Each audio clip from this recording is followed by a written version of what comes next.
What a friend we have in Jesus, all our sins and griefs to bear.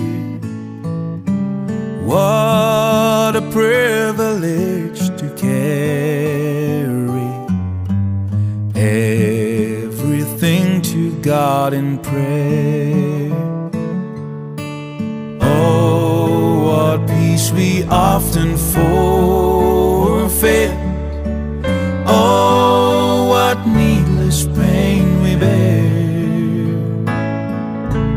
All because we do not carry everything to God in prayer.